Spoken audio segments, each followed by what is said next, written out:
All right. Hey, good evening, everyone. My name is Edward Richter, and I'm on the SF for Life committee with SFA. And tonight is our ninth webinar.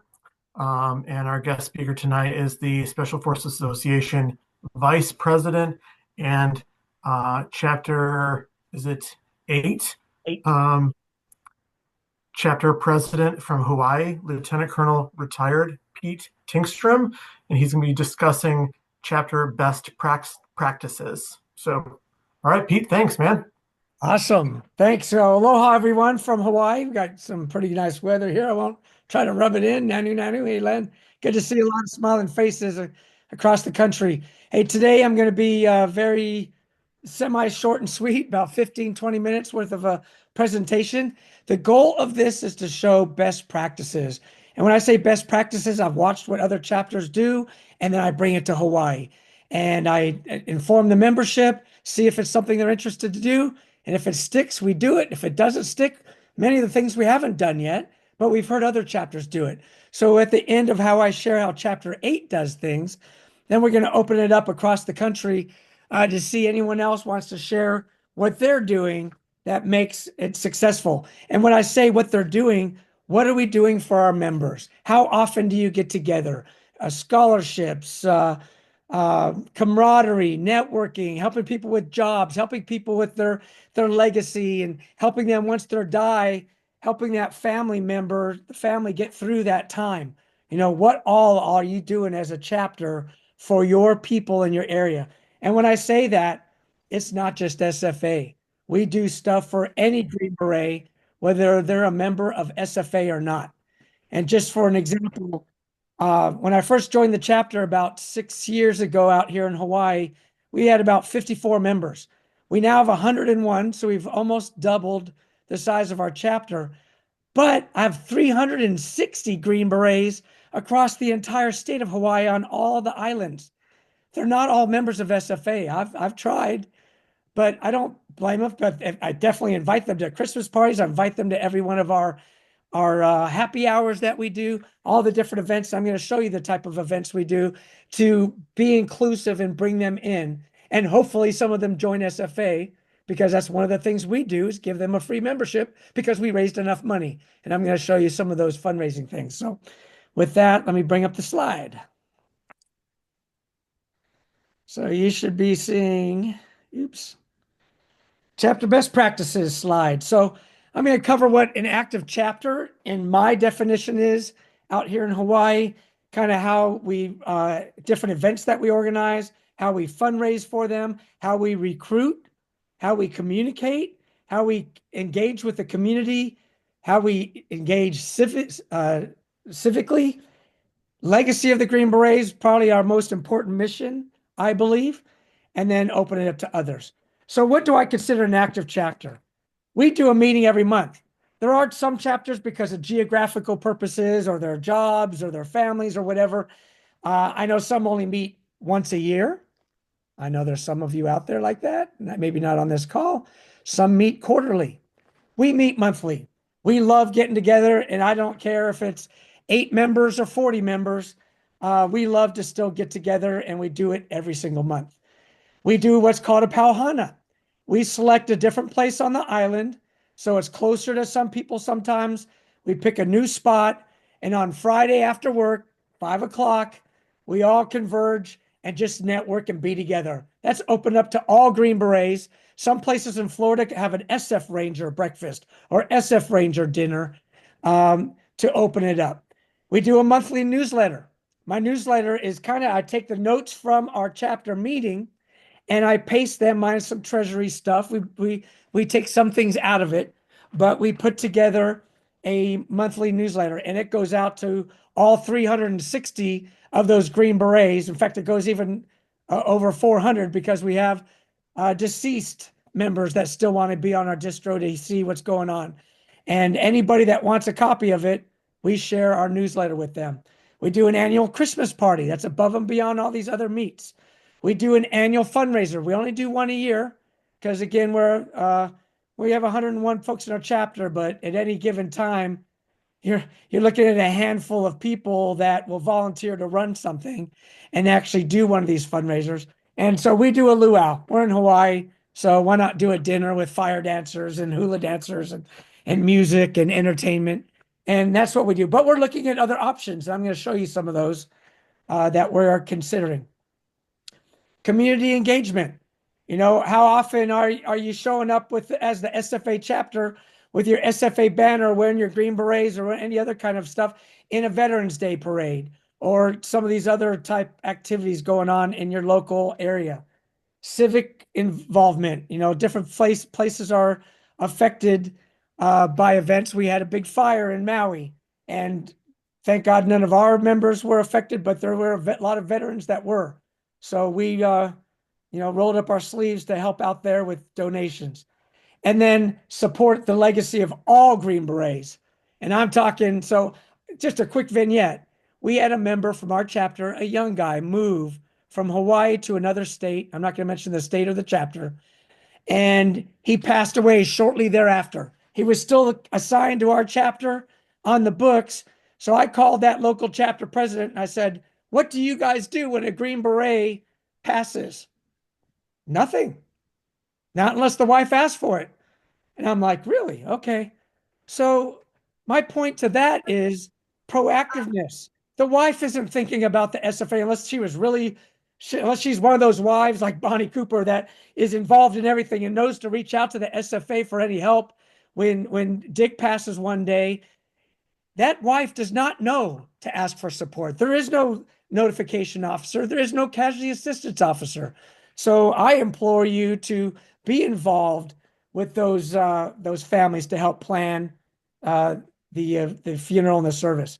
Event organization. So when we do pick an event, we pick a planning lead. We have weekly IPRs on it. We email it out to all those folks, not just the SFA members.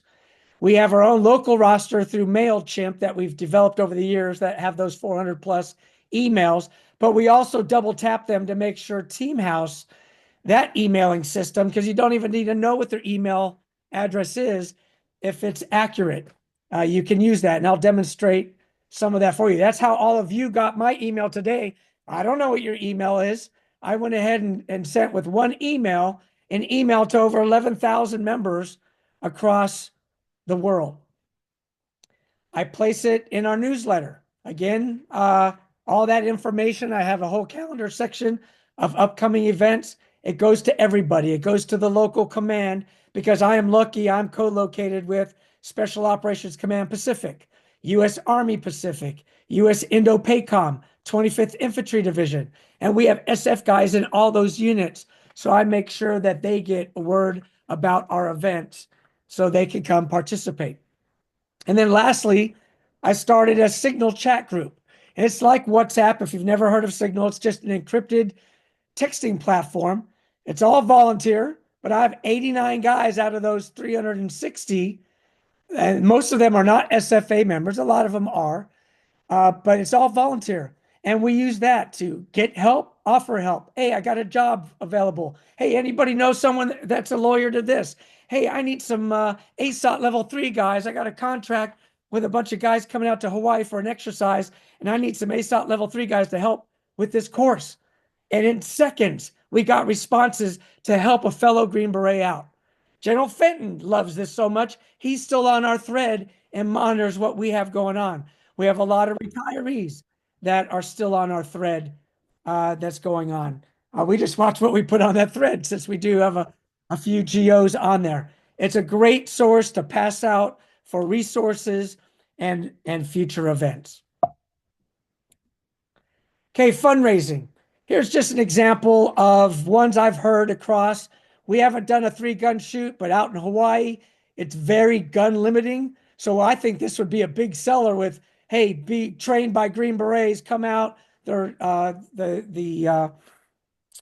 the Supreme Court made things a little bit more flexible for folks to get a concealed permit out here in Hawaii. Part of that, there were like 0. So there's a lot of people interested in that. So we could run a 1, 2, or 3-gun seminar shoot at one of the ranges here on the island. I mentioned at the beginning, we do a dinner every year a big luau with fire dancers and hula dancers and live entertainment, great food, cooked from the pig from the ground, and just a great event every year. And we get a lot of donations and donors to give us things for our annual auction that we do. Golf tournament. We had an organization called Sheepdog the other day contact us like, hey, I got off the shelf, ready to go golf tournament. I just need about 6 guys from your chapter to help run it with me. Boom. Easy stuff. Have we done it yet? Nope. But that's on our slate to do. And it sounds like a pretty easy one. Softball tournament. Sometimes they make thousands and thousands off those things because people will spend, hundreds of dollars to put a team in the tournament, depending on, what's popular in your area. 5K runs, the jingle runs, the different theme type runs, the Gold Star Memorial runs. There's all kinds of different events like that. Car wash, bake sale. No one wants to get their hands dirty with that stuff anymore, and those really don't make that much money. Corporate sponsors do though. Corporate sponsors, if you have gun makers, if you have people, those major companies that live in your area, whether they're beer distributors or whatever, a lot of those guys will donate great items to you. And I'll show you an example of one a little bit later that we're using for the SFA. Auctions, raffles. I'll show you the difference between those two here in a little bit. And then the use of Team House. I'm going to demonstrate that on some capabilities that it has to help you in your chapter. And if you don't have someone at your chapter that is educated enough to use this, we obviously don't want them screwing up the system. We have folks at National that can help with that. And then I was going to show you the donation tab on Teen House, but I'm going to demonstrate that afterwards because it was too going back and forth between the internet and the brief was kind of getting screwed up earlier. So I'm just going to go to the internet afterwards. So use of Team House though for donations. That donations is a big helper. Recruitment. I believe there's 2 types of recruitment SFA chapters can do out there. One is external to SFA, and that is for the SF regiment. You hear that there's a lot of recruiting challenges out there. The SWIC commander reached out to the SFA president the other day about how can SFA support. Well, externally, if you have an ROTC near you with a college or university, you have any high school that has JROTC, and then I mentioned those civic events across the state, showing up at the Veterans Day, the Memorial Days, the Vietnam Veterans Parade, all those type of civic events are external opportunities to go and tell the SF story. We've always been known as the quiet professionals. We're not the ones that, at least not as much as the Navy SEALs, on making movies and writing books. We have more guys writing books now, but recruiting doesn't stop people from talking about it and sharing their story of why they joined the Army, why they went Special Forces, and get that into these future generations to have it considered. And then internally, I do recruiting. Like I said, I only had 50 or so members in my chapter, and I doubled that by just wearing SF hats and polo shirts around the island. And we're a pretty small island. So people are like, oh, you were in group? Yeah, we're in group A. Yeah, I was in this group. They start sharing bona fides. And then before you know it, you've established a relationship. And I get their email and phone number. I add them to my distro list for the Coconut Wireless. I add them to the Signal chat if they want to be on our Signal chat. I invite them to our SFA meeting. If they're not an SFA member, I tell them that if they come to any of our events, we'll give them a free 1-year membership to entice them to come. And we make plenty of money in our fundraisers to be able to afford to do that. That increases membership in the SFA. At-large members. There's a lot of members out there for one reason or another, either got pissed off, got in a personality conflict, or like, hey, didn't want anything to do with that local chapter, and then they move and they're still at large in the database. So every once in a while, I'll pull up on a map like you see here, and that doesn't show everybody. That just shows a little splattering of them. But all the at-large members, and I can contact them to see if they would be interested and joining our chapter or being on our distro list. No pressure. You don't have to join anything. You don't have to change into my chapter if you don't want to. But in every case that I've invited them, 100% of them have joined chapter 8 that were at large that live in my area. Free membership. I mentioned that it costs $40 for an annual member. National gets 30, the chapter gets 10. So really it's only costing my chapter $30 to bring a member on. They see the benefit after it, and then they end up joining lifetime in most cases. Communications, I mentioned a bunch of different ways that we communicate. You communicate things at your SFA meeting. I make sure it's put on the Team House events calendar, and you'll see there the first Sunday of the month, except for like 4th of July weekend, we do our meeting. If other chapters do that, you don't even have to live in that local area to get ideas to see how other chapters are run. I invite any of you to come see me run a chapter 8 meeting. You can click on there, see the Zoom meet, and do like you're doing today. We have a lot of members that live on other islands, and a lot of members, we have about 26 or so that live on the mainland that aren't in Hawaii at all, but they still want to be part of our chapter. Again, I mentioned a newsletter that I put out every month based on the minutes from my monthly meeting. The Signal thread for chatting back and forth in between all the events, and then the use of Team House for putting out information on the event calendar, adding photos, making sure people's businesses are in there, looking at the forums, looking at the setting up donations for the next event, all kinds of capabilities that we'll show on that here in a bit. Community engagement, I kind of mentioned these earlier, the different type of events that we do out here. And there's all kinds of memorials that the state has kind of just left in shambles.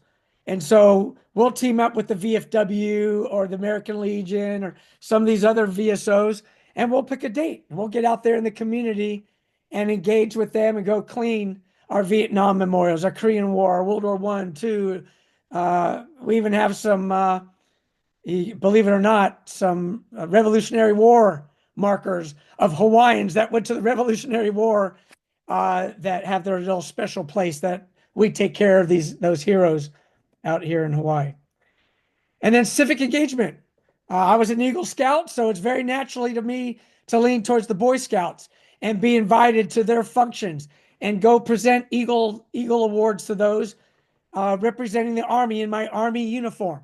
And so it's a chance to get out there and talk to these young minds and these young kids, and not necessarily going there to recruit, but representing the Army and being a good example for others.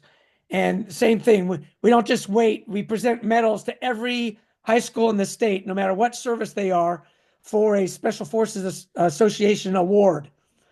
But beyond that, we also go talk to these schools and talk to the students, and they'll spend an hour just giving us time to talk to them about why we joined the Army and why we went SF.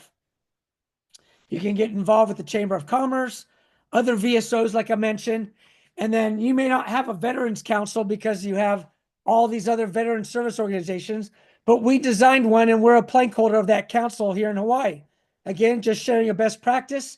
We have direct ties with the mayor and the governor because of that Veterans Council, and that council meets once a month on a Saturday in the morning for an hour, and we invite the POCs from the National Veterans Cemetery come to it for updates. We invite the VA to come to give updates, and just everything, all things veterans comes to that one meeting a month. And the Special Forces is proudly wearing our green beret in that meeting alongside the VFW, American Legion, Disabled American Vets, Vietnam Veterans Association. All those organizations all come to it. About 40 of them. Something you may want to consider in your local area if they don't have one. And then last but not least, your legacy. Again, I started the meeting kind of telling you about that chapter that didn't reach out to that spouse that passed away when they heard. Some chapters are very active about with this, especially if you're outside a major group headquarters. You all hear the word about it, and everyone rolls up their sleeves and supports and comes and supports any Green Beret that's fallen. but that doesn't happen a lot outside the flagpoles unless it's a real active chapter. And so I implore you to be involved in that. Ask your chapter president, and what do we do in Hawaii? Here's a list of the things that we do. And then you may have some other things to share with me that you do that we don't. I go to the house of that individual. I give flowers, a card in my card to say, here are the things that we can help in this process. Throughout your thing, take it or leave it. It's up to you if you want to use our services or not. But we can help you with the funeral planning, the service, because those are two separate things. Help them with their VA resources, help them with the funeral home, help during the service itself, whether it's at a cemetery or whether it's at a mortuary or whether it's at a church. Depending on what the family wants us to do, we offer to stand both sides of the casket and we rotate guys and we guard them from the moment of visitation to the start of the service. We don't stay there during the service. Then we get up during that. We'll offer to be pallbearers. We'll go up and give the Special Forces prayer during the service. And every Green Beret that's in the audience will bring their Green Berets. We'll go up to the front. We will face the crowd. We will sing the Ballad of the Green Berets. We'll turn out with a crisp, a nice, honorable salute. And then we march out there because it's typically the last event we do. And we wait outside. The families are floored by it and they love it. Then we get the Special Forces Brotherhood or the a lot of places have the Patriot Guard riders to escort to the funeral site. And then as many of the folks that can go to the funeral, go to the funeral. The families are so appreciative of the SF Green Beret Brotherhood that we show to the families. And then they stay and want to be involved. And then we're going to go over other best practices. So before I get to questions, let me stop sharing this screen and share the Team House screen.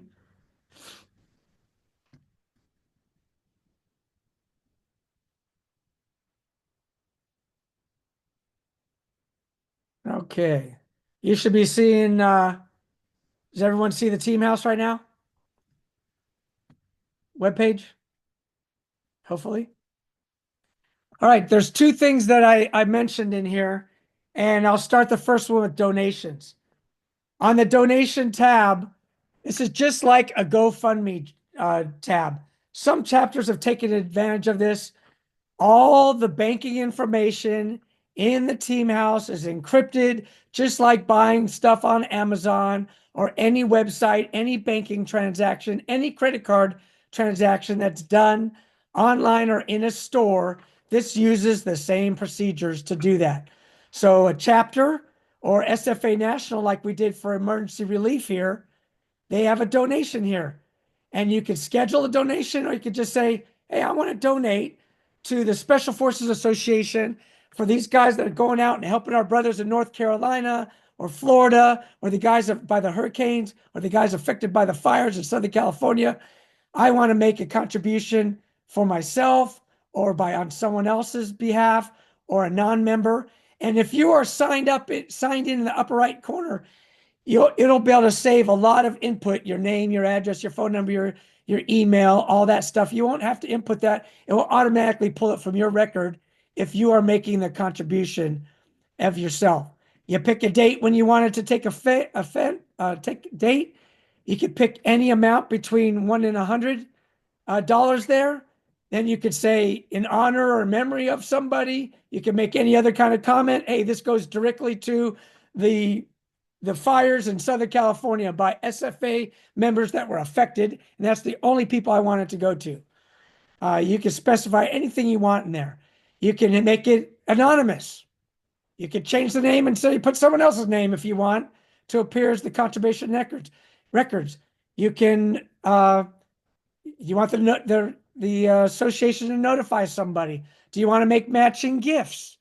There's all these different things, and you just proceed to a payment, and then it just goes online. It's very, very easy to set this up. I'll just show a couple other examples because there's scholarship ones. Chapter 90 does a golf thing. Chapter 16 has theirs up here. Chapter 90 You got the ground and facilities. You have the Jack Tobin Scholarship Fund. You have the Underwater Operations Fallen Student Fund. And then the last one is as long word. They got the 3-gun shoot there with chapter, I think that's chapter 6. And then this is the one that we have with our chapter out there. And all you have to do is your administrator of your chapter, or you can get help from National. They would just go into the control panel and go into money, go into donations, and then they're going to add a fund. You could even say, hey, I like the way one of these other funds are done. You could actually copy the way theirs are set up after you look at them and use it, and it gives you theirs as a shell, and you just change out the names of the pictures and the things you want. Or you can start by scratch, add a fund, and it takes you step by step. Okay, what's the fund's name? What's the purpose? You can add links, you can add pictures. Who's the coordinator of this fund? Is it your treasurer? Is there a minimum amount, a maximum amount, a suggested amount? All this stuff. You can select an image for the fund and then save it. It's as simple as that. It's just like GoFundMe on the internet. The second thing I wanted to cover is in your profile in the upper right hand of Teamhouse, when you highlight your name, it says profile.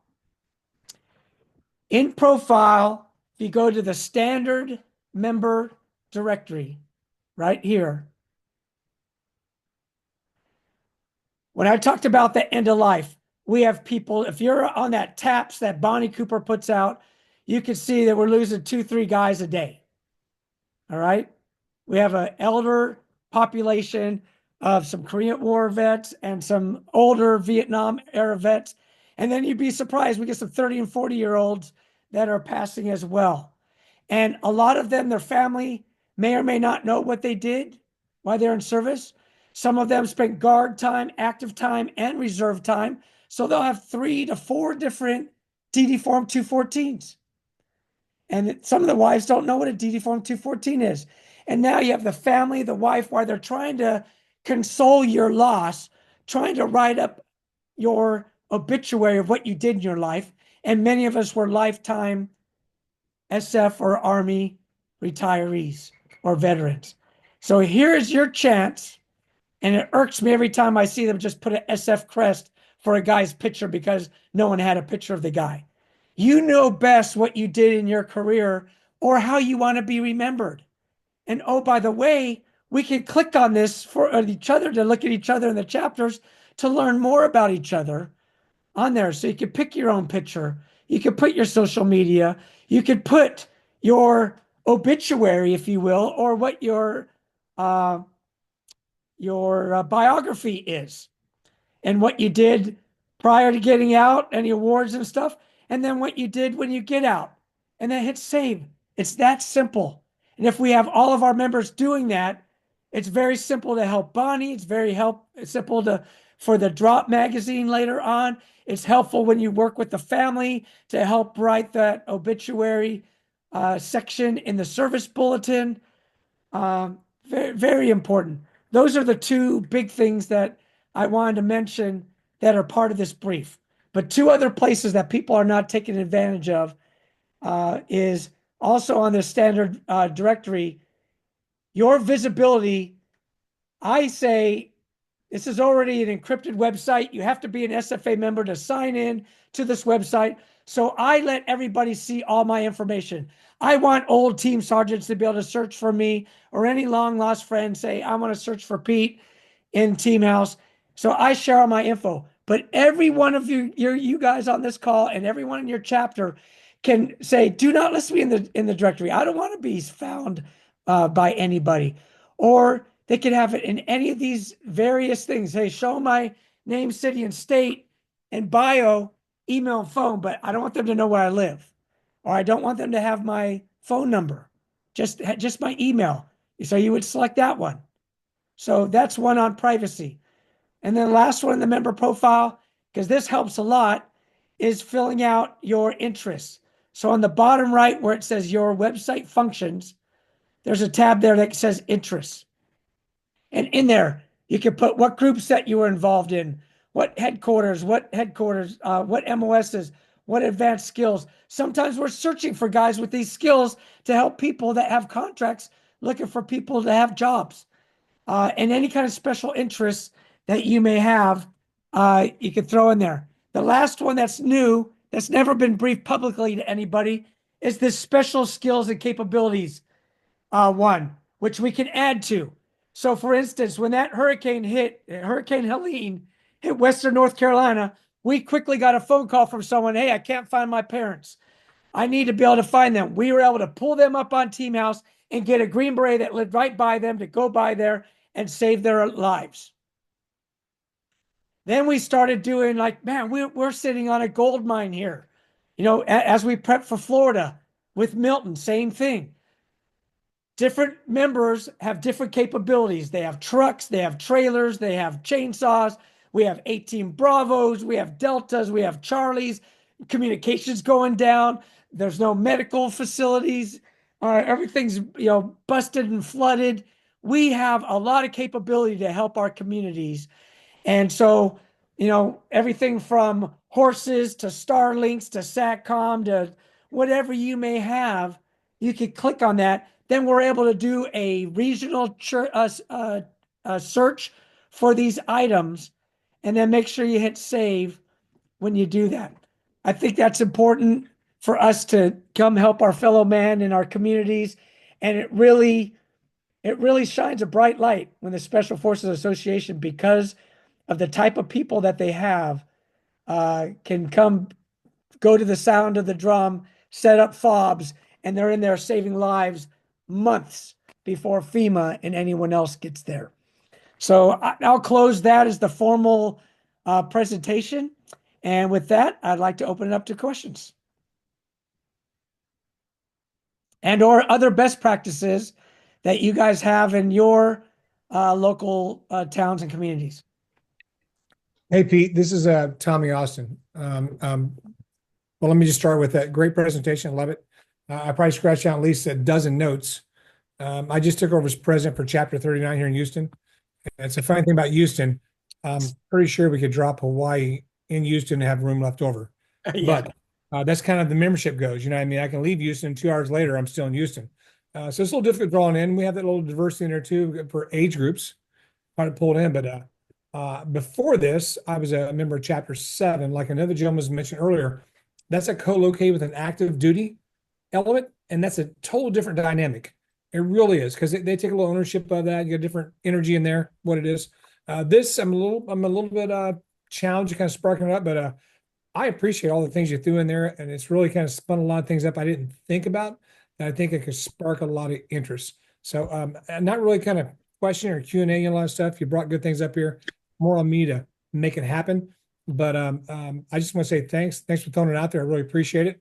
Yeah, And you're welcome. look forward to the next SF for Life piece. This is a good piece here because we can really keep our chapters thriving, keep them moving, doing the things that we were chartered for to begin with. And again, I appreciate it. Thank you. I absolutely agree. Hey, one comment that I'll make on a big, massive geographical area like that. So we had the same issue happen with Florida. Florida, we did a search and we're like, look at all these guys down there in Key West. Let's start a chapter. So they started Chapter 0. We had an issue up in Spokane, Washington, where the chapter that was in Spokane versus the chapter in Coeur d'Alene or farther up the Panhandle, they decided to start their own chapter. They weren't that far. Actually, they weren't even that far apart.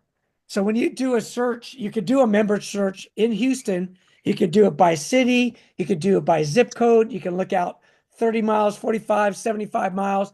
And like, holy shit, we got like 100 and something people that live in the Houston area. And you literally can look at geography like, oh shit, we have enough that we can start our own chapters. Hey, anyone interested in doing one? So you don't have to drive an hour and a half to the other side of the city. You could actually start some smaller chapters that way as well. No, a very good point. I appreciate bringing that up. Big piece I've kind of I've been looking at, again, I just kind of jumped in as president, so I get you more involved when you're put in a position. But there's a great deal of people have left service. So we got to remember that we got better than 20 years of combat veterans. And I mean, that's not even talking about just in general SF guys that are spread everywhere.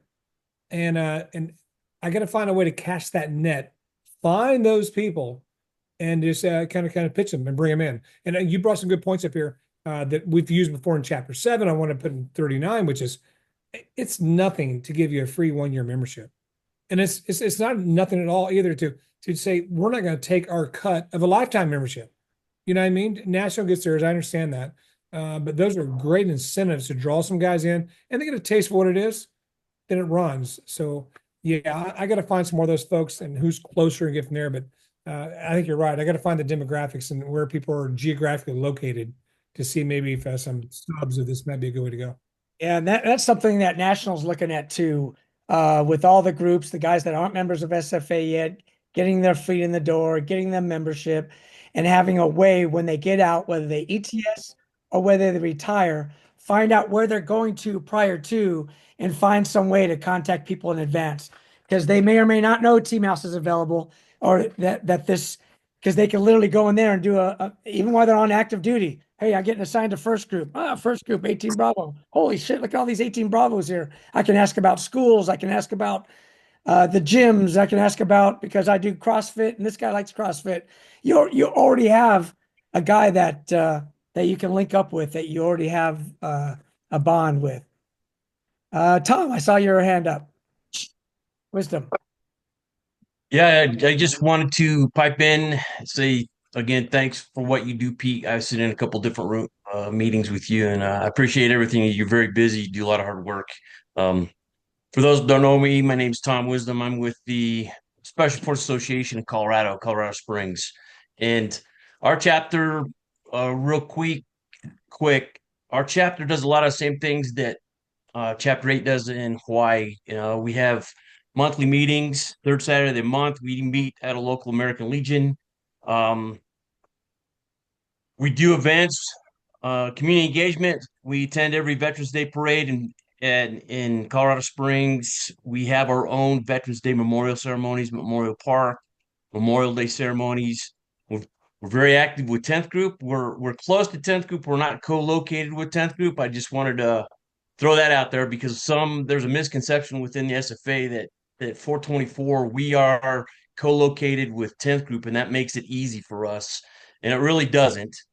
Fourth 10th group, they stay very busy, and trying to get membership out of 10th group is a challenge that we are working on, trying to crack the code on that.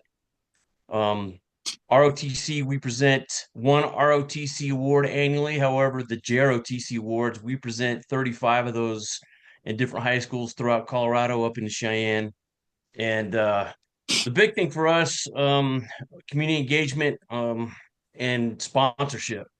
We do a lot of events, but trying to get our chapter members to participate in those events is not easy.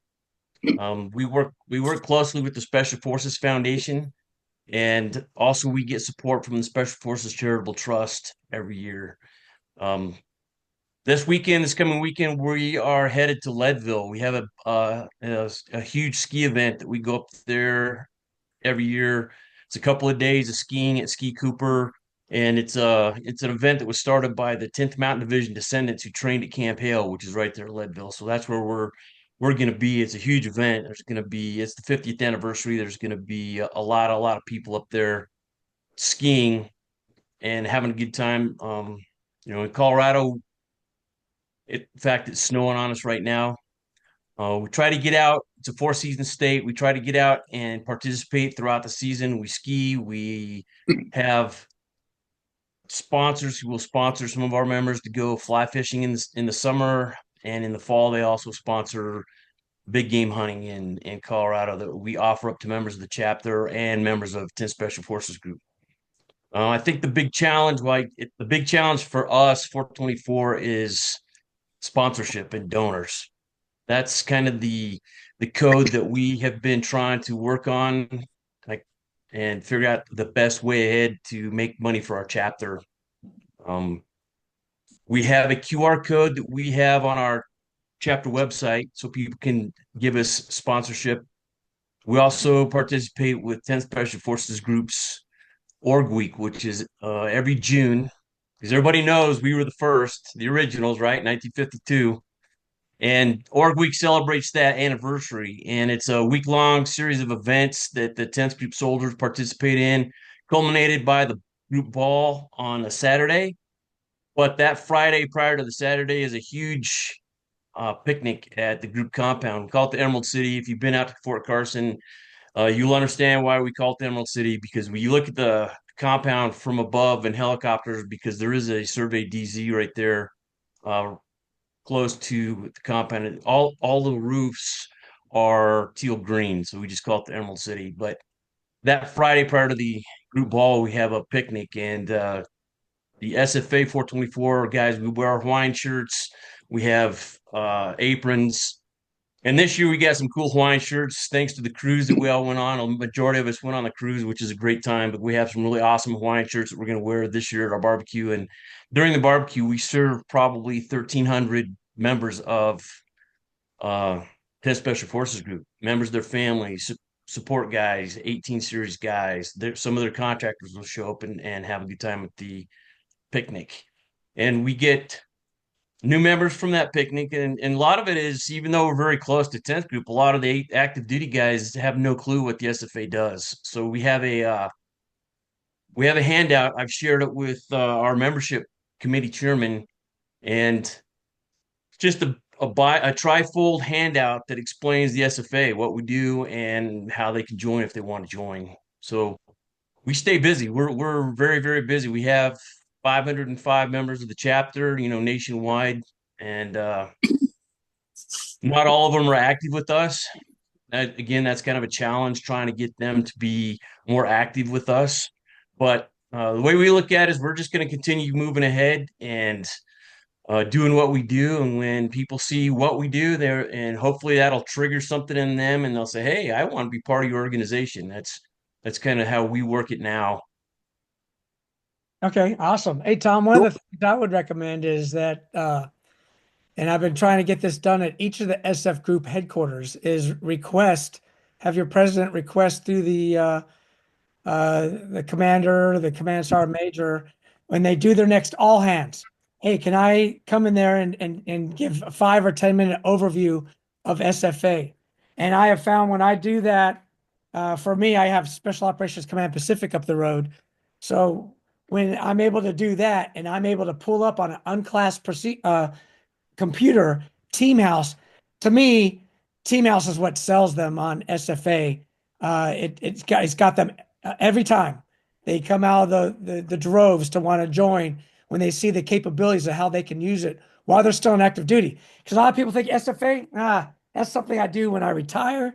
That's something Exactly. when I get out.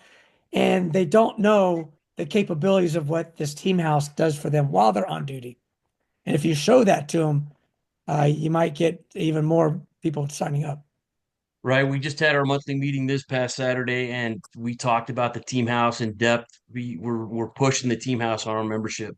I got the numbers from you and from Lynn Cummings as far as our membership, who has logged into the Teamhouse, and gone from there. And even though we aren't even at 50% logged in, of course, and even at that number, we're 47%, right? And some of the members of our chapter, they were very impressed that we had 47%. They were happy with that. Like, Yeah, woo! yeah. So That's actually pretty good. yeah, that's what they said. That's actually pretty good. But And we, Sad to we say. got to keep working on that. yeah, I'm going to share one more thing based on a comment that you made on raffles and auctions, since I didn't share this earlier. So for the first time ever, SFA National, we didn't have time to do the raffle on the boat, on the ship. And so it's opened it up to not a lot more people than went on the ship because we had a lot of restrictions what we could bring on the ship. And anyway, it was a pain in the butt working with Carnival. So, and we didn't really have a good opportunity to do it when we got off the ship. So I waited for SFLI to put the website together. They never did. So finally got pressure because we got donated H&K pistol. And they're like, "Hey, who won this thing? We want to know what's going on with this, or send it back." And so there's pressure on me and the president. Hey, let's get this auction going.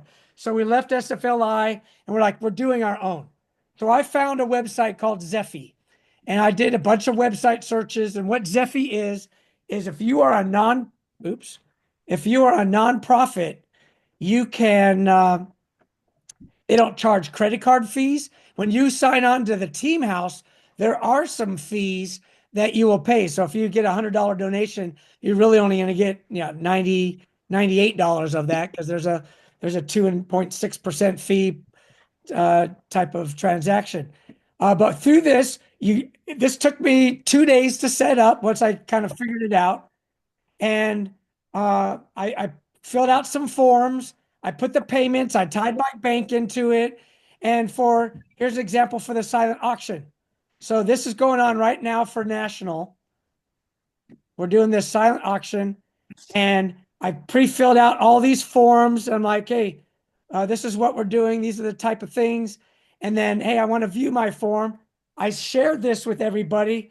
And this is an item where these were all donations from people that went on the cruise. Some of them had jewelry businesses. Some of them had old plaques that they didn't want anymore. So they took these plaques and we are re-gifting them to someone that wants them. And this is done as a silent auction. We got all this donated jewelry, miscellaneous pictures and stuff that people are bidding on. And then right now, we're making, wait, let me go back to the dashboard here. That's the auction. And then we did a raffle. The difference between the raffle and auction, this P30 SK that we got donated to us, it only cost H&K $685. 6 cents is how much you can buy them for. All right. We decided to raffle the tickets off for $10. All right. We sent here's the actual pistol of it. It has engraved SFA Diapresso Liber, although they spelled it wrong. On the pistol, it's got the SF crest on the pistol. And we're going to announce the winner on March 1st. And you set the start date, you start the end date, what time zone it's in, and when you want to close it. And then the same thing. Hey, I want to view my form. This is what it looks like when they go to your website, and they can click on more details. They can buy their tickets here, add how many tickets they want. Hey, I want 15, 7 or whatever. They read through it, and then they go through and they can actually go and purchase those tickets. It was and then you check out just like you would on Amazon. And then you, as the organizer, when I go back to the dashboard, I can go back here and look. When we did that shift wave chair, when we got off the ship, that was donated to us. We made $6,935 out of 225 sales. So far on that $680 pistol, we're making $2,270 out of 72 sales. Not too shabby. No. For that. And then on this auction, right now I've raised $2,999. The winners don't know who they are. Here's the higher bidder right now. I can see them, but the people can only outbid them right now. That is an example where I've got a 94-year-old in my chapter. He's got a bunch of relics from Vietnam, stuff he got from General Wint, and things that's not going in a museum. His family doesn't want it, but I bet you some SF brother's going to want that, or someone's going to want their story behind that. They could donate that to the SFA and put that as part of your auction or raffle, just as an idea. Thanks. Appreciate it. Yeah. Hey, Pete. Yes. Welcome. Hey, this is Jeff. Hey, good call, and powerful message about growing the membership, Chapter 8. A lot of good stuff there. I mean, I bet every chapter wishes they could double membership. I've got an ask, first of all, and Tom just talked about, he did send me the trifold that 424 uses, which is pretty good. I'm trying to establish a library of recruiting material because that's been a request from chapters. And so being SFA secretary and chairman of the membership committee, that kind of falls on me. And that's a great thing for us to have. I'm trying to put a library together that I'm going to put up on Team site. So if your chapter has good recruiting material that you can share, like the Trifold 424 has, pretty neat piece. Would love to have that. You can send that to me. You can email it to me at secretary at specialforcesassociation.org, and I will get it up in that library so all the chapters can share in that. That's I think a really useful thing. The other ask I've got is if you've got good material that you've used to do a brief for junior ROTC or ROTC, again, and that's kind of more of the external recruiting, but that would be very useful for chapters as well. I know we do get requests from time to time to address those programs and talk about the role of SF and what it's like to be in SF, et cetera. And sometimes it's good to influence young minds early. So Totally I'd agree. make that request. Yeah, that's great. Two great points. And that's something that I was hoping this meeting would develop is a repository, just like you go on a shared drive in the Army when you go look for a particular file to go run that range because tag you're it and you Yeah, pick up the last one. Hey, you're able to pick up this golf tournament. You're able to pick up this brief. We could talk to yeah, 118 and National, the guys co-located with Bragg with Swick. Hey, do you have the latest, greatest use of SOC or SF recruiting video and stuff? And then make sure to put all that in one spot with the proper approved clip art and whatnot. I think that's a great idea that we've talked about. We just haven't done it yet. So yeah, yeah. Definitely will help all of us. The other thing I'll just mention on donations, a couple of things. Number one, if you go to set up a donation fund, there's a training document out there on the training page that will take you through it step by step. The donations, you can decide how you want to set them up. You can make them so that they're visible to everyone or members only. But if you make it visible to everyone, they can actually even see. You don't have to be logged into Teamhouse. If you just hit the site, you can make a donation, even if you're not an SFA member. The other thing I'll throw out there real quick on the donation funds. I know the Memorial 3-gun that Chapter 6 has done for many years now. They raise tens of thousands of dollars every year on that Memorial 3-gun, and that goes to Gold Star families, Gold Star kids, and to the chapter. So very worthwhile cause, but there's a lot of opportunity out there. As Pete said, it's like GoFundMe, but it's for our specific causes. what Jeff was talking about on that Team House page, there's training, create a donation fund. You click this, it takes you step by step in a little PDF, which a lot of the stuff in the frequently asked questions and the training tab shows you how your administrator goes to the control panel, goes to money, donations, and takes them step by step, the whole process. So we've tried to make it really easy when people have questions out there to kind of train the trainer concept. That's what we try to do with these chapter administrators. And oh, by the way, a plug-in for chapter administrators, they meet the third Wednesday of every month. And so if you don't have one, make sure your chapter administrator goes to that meeting because we teach them how to use all these tools. And Yep. any question that they have, we demonstrate it to them for that meeting. If we see there's a lot of the questions, then Jeff, Len, and I, whoever, put together a whole training material because we're like, hey, that's a frequently asked question. Oh, hey, that's a great training one. Oh, this is for admins only to make sure that they don't mess up our system. Give them a step-by-step guide on how they could do certain things to benefit your chapter, whether it's your website, etc. Yeah, knock. Yeah. And hey, one final comment on that. Again, anything you got, send it to me and I'll get it in the library so we can all share. And Pete, you might notice I'm not in my usual location. I got stuck out in the shop tonight, and not didn't get in my office. in time, and we're on our way to 10 degrees tonight. So I don't want to hear any more about how it's 76 and balmy in Hawaii. Just shut the hell up. Oh no. So if my teeth have been chattering while I'm talking, you understand why. I saw your breath. I could see the comment. Yeah. Okay. It looks like we had a hand go up from someone on the call. Go ahead. Yeah, Lynn Steele. Hey, Lynn. Wanted to share a couple things with both of you. In fact, with everybody here on anybody in the special forces world, especially, and in fact, veterans in whole. I spent a lot of time in PTSD groups, and it's taken me a long time to build this sucker. I just got recently revised it down from 140 pages down to 91 pages because it had a lot of extraneous and unnecessary stuff.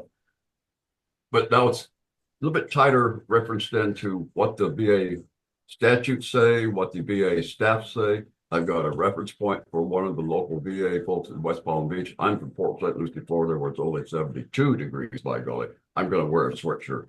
So, anyway, so this is available, 71 pages, plus a suitable lecture material you can use to walk people through what the document is, what is in there, and what it's going to do for them. So that's a really good package. And I'm going to make that presentation with a buddy of mine, Art Walker. And Art was one of those guys who was on White Star, and he's bouncing around. He loved to go on strange places like mountaintops and find strange people up there and help them. But I'm not sure what he does the other that. That's his story. Yeah, thanks, Lynn. Yeah, we had a whole seminar. Another thing. I'm not done. Oh, you're not Here we done. go. Now this is my biggest thing. Walk with veterans. An invitation to a journey. And that's a picture of me in a rubber plantation outside of Budok, Vietnam. And that's my good friend Sam Allen, who didn't make it back. But anyway, so this is a workshop that I break it down to about 6 weeks, 1 day a week, 6 different weeks, and we walk you through what you used to be when you were a kid, saluting the flag and doing all those good things. And then you got to go to the Army, and you said, whoa, shoot, this ain't the way I expected it. Because you get back and you have moral injury burying you. So what you going to do with all that? And society is giving a lot of issues. Anyway, by the end of the session, after 6 weeks, you discover that you have, if you're a religious person, you can go to God and ask for grace. And that's about as near as I come to talking anything religious on here. But mostly I don't like preachers. I don't like them people who push religion on you. So, but God does have a place. Most people just don't understand what the heck it is. That's my opinion. Anyway, that's available, and that pretty much goes on a thumb drive though, because I've got the 6 workshops, 15-minute workshops I've got on the video. So that takes a little bit of heavyweight paper to communicate it. But anyway, anybody who's interested in that, I can share it. Okay. I'd love to see that if you would like to send it to me. Sure. Secretary at specialforcesassociation.org. I go online. I will tell you, I had a very poignant call last week with someone who had been diagnosed with a terminal illness, did not know when he was going to die, didn't know how long he was going to be able Best of all cases. But he was most concerned about his SFA chapter and what happened. And he shared with me, I just want to die like a warrior. And I think that is something that as an organization, I feel we need to focus on maybe a little bit more. And what you're saying is an area I have not really, I appreciate it, but I haven't gotten into it yet. What do we do with all the cool stuff like on my wall behind me? I got my stuff. I know it's not going to go with me, but I want to make sure ceremonially distributed or something, like maybe burn, heck, I don't know. But we don't know what to do with my stuff. Yeah. But the main thing this lady's plan to do is help the widow, help the spouse. And you're absolutely right. And that's another thing that has been driven home to me by a number of conversations I've had. And I think we could do better as an organization. And on that, we did an entire SF for Life webinar on the legacy. We had experts from the VA come in and explain.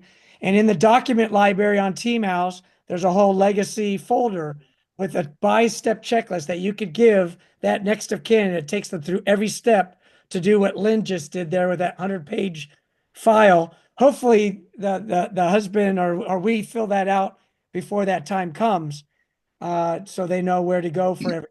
But if they don't, it's having the discussion before the time comes too, Yes. because I recently helped a lifelong friend of my wife and I, who was caring for her father that was a Vietnam War vet, or Korean War vet, and she just wasn't aware of what VA could do, and just getting her in touch with the right people made all the difference in that situation. So it's just an area we could do better, and I'm very committed to doing my part in making sure that happens. Okay. Dave, chapter 69. Hey, can you hear me? Yes, we can hear you now. Awesome. Hey, well, my name is Dave Cotter. Thanks for letting me chat for a second. And I kind of got voluntold to get on the Team House website and try to figure out how to use it and how to make it benefit our chapter. Chapter 69. We're up here in Boise, Idaho, and we got a pretty big group of guys up here, and some people that we're finding out don't even know about the SF Association. Just this past weekend, I went to a funeral of Randy Husky, and he was in third group, retired, and he lives 5 miles away from me. And his son is in third group right now. Actually, got sent home and had his whole ODA fly up here for the funeral. He got in touch with our chapter from the SOCOM coalition, I guess, and they said reach out, and so I got an email and a text from him, and so we had a nice turnout. But what you gentlemen were just talking about with the legacy stuff, he obviously on active duty. He's leaving, I think, in the next 2 days, and his mom is here, the spouse, and she has no clue of like what to do. So we're trying to step up. We're getting a bunch of people to help out. So some of that information is beneficial, and getting used to the website and seeing what other resources are out there for people, because a lot of I'm finding out I spent 30 years, almost my whole career was in the Guard. I went from 11th to 19th to 20th group. I went and spent 25 years enlisted and then took my commission. I'm actually a physician assistant at the Veterans Affairs now. So I try to help most of our fellow brothers, walk them through like the VA process, disability claims. There's lots of organizations I know out there, and I'm kind of bouncing around, but I think getting tied into this webinar and linking up nationally is a fantastic idea. Yeah, because there's So, some things out there that you don't know that they're there that can help you right now. And that's the right. document folder going down to SF for Life folder. And then under that, there's a legacy and survivor benefits with a full briefing, the files. You could download the file, print it, fill it out, give it to the spouse. It walks them through everything. And the goal was to, yeah, Lynn. Just want to point out that the VA has drastically upgraded and improved their legacy planning concepts. And I have a good relationship with the decedent affairs person at the West Palm Beach Veterans Affairs Office. And she comes out locally and does lectures and makes presentations. And I do a pretty good job of walking hand in hand with her. It's nice. That's exactly what we had in that presentation. And it's available on the SF for Life tab on the Team House. You can go through and watch that whole presentation as well. But like what was mentioned with the files, we've sent those files because others can use them and put them in the document library. So it's very important that to take a look at that, because spread the word that those files are there. All right, we've been a little over an hour, but I'll stay on as long as anyone's got other best practices. Pete, this is James McClanahan from Chapter 78. How are you doing? Good, James. Hey, so I wanted to bug you about something that's maybe a little unrelated, and so if now's not a good time to do it, it's all good. But I had a question about stuff like benefits for chapter members, or using like our collective chapter membership to apply for stuff like corporate account for something like some of the hotel chains and stuff like that. Stuff that I think some of the younger guys that still travel a lot may like. Yeah, we also are members, most members, because you had a chance to opt out, but very few opted out, are also AUSA members. AUSA is a much bigger, with hundreds of thousands of members versus us at 11,000. They have a bigger pot with a bigger voice to get larger rental car reservations, hotel chains, all kinds of discounts. If you go to the AUSA website, we're also members of AUSA. Hey, fantastic. Thank you for that. That's huge.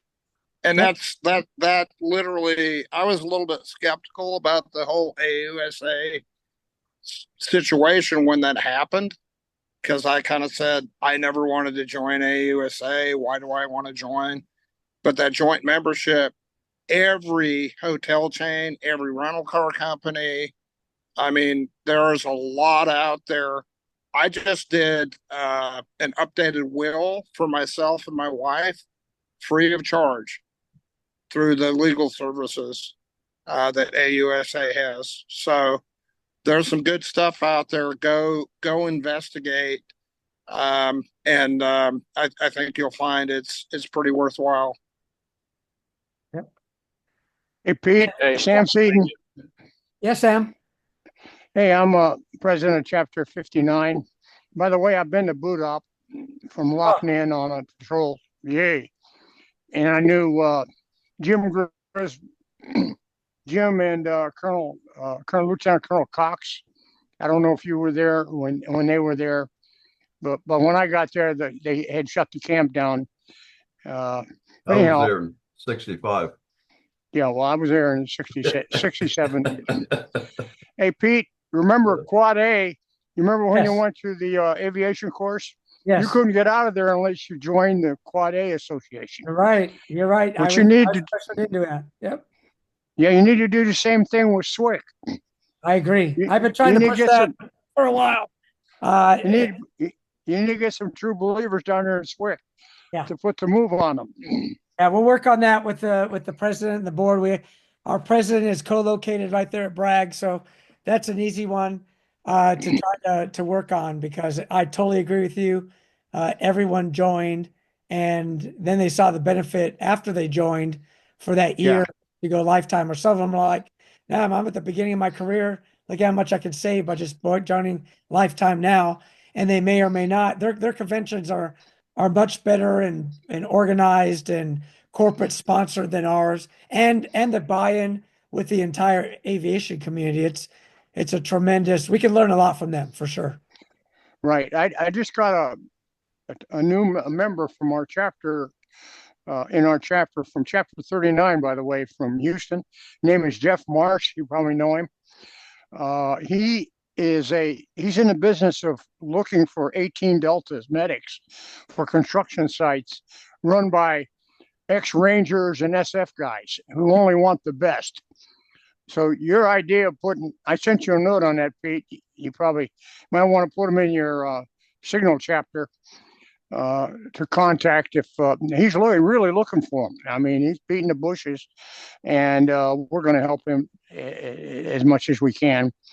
And by the way, I'll throw a comment out there on the 18 Deltas. So on Team House in the forums, there is a Spec Ops job posting form. Okay. That's out there. That'd be a great place to get that info in and get it out there to the SFA members. Sure, that'll get it to a larger audience, but we're going to go down to Fort Moore and talk to the Rangers and the SF guys around there. They're retired, and Fort Eisenhower and Hunter Army Airfield and Fort Jackson and yeah, we'll do that too. We just buried a couple soldiers, one at the National Cemetery. We put him in for the Georgia Veterans Hall of Fame, and we were real close to the family, and we did everything you said, and we were there for him, and we buried another one, Master Sergeant McNatt. Had been in a long time. We were using the diver supply in Macon for our team house, and we donated $1,000 to the project at Fort Campbell that will depict all the names of Vietnams that were killed over there or killed in training accidents in Vietnam. So we're real proud of doing that. But we follow that real closely for our people, and we're there for them. And that's very important to do because the family's just flabbergasted at the help. We had one soldier that passed away. We had a detachment from Rangers from Fort Moore come out and perform the ceremony, and we had a flyover from the Army Heritage Airfield next to the Atlanta racetrack. It wasn't a Kaya Warrior, Pete, but it was a Huey. Okay. That's competitive. That's good. So just on that point about 18 Deltas, if people put their stuff in their interests in their profile, I just did a quick search for 18 Deltas and how many of our members? 308. And I literally can, with a stroke of the keyboard, email all 308 of those guys to let them know about that opportunity. And the guy's paying a livable wage. So anyway, there's a lot of capability. A lot of money. You know, I mean, they're not cheap. They're not uncheap. They're used for construction sites, building. They're not going down range. They're okay. So it's fairly safe unless they get up on a high building, right? No, or high construction. But they're down there doing triage, probably in the basement. Okay, that's all I have. All right, thanks, Matt. Hey, one other point, Pete. I meant to mention this when you were talking about bios. For some of us, we literally had a situation. I think it's been a couple years ago now, where a member passed away, and I don't remember, he had married or remarried. I believe remarried later in life, and his family and his kids literally never knew he was in special forces, and he passed away, and the family was like, wow. The kids were like, wow, dad was in special forces, we never knew that.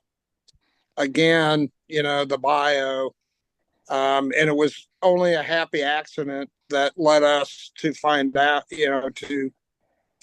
about his passing and be able to be there to honor him at the services. So important, that bio piece. Yeah. Okay, so I'm closing comments at this time and then pass it back over to Ed on the importance of these SF for Life webinars that we do and the different topics that come up from the members of what they want to hear and learn from, and we bring in experts or individuals that have that background to be able to tell others how they can do things better. So with that, I'm going to turn it back over to Ed. After we get done with that, I'll stop the recording and then stay online for any other questions. Ed, over to you.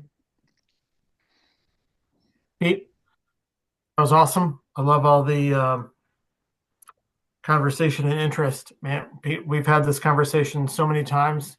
Um, so many similar things keep on coming up, but I'm glad that other chapters are continuing to see the value in it, and we're slowly getting the message out. And one of the common themes that came up a couple times tonight was like what we have, the value of this organization is our members, and I think that is continuing to resonate throughout the chapters. Like that's what's special. It's the special skills that people have. It's their post-military service careers. It's their geographic locations throughout the nation that we can capitalize on and network with, and that's really what we have. The next planning meeting is scheduled for the third Monday in April, and the next webinar will be the third Tuesday in May. Topic to be determined. But if anybody's interested in presenting or has an idea on a presentation, would like to be a part of the planning committee for this, we would love to have you.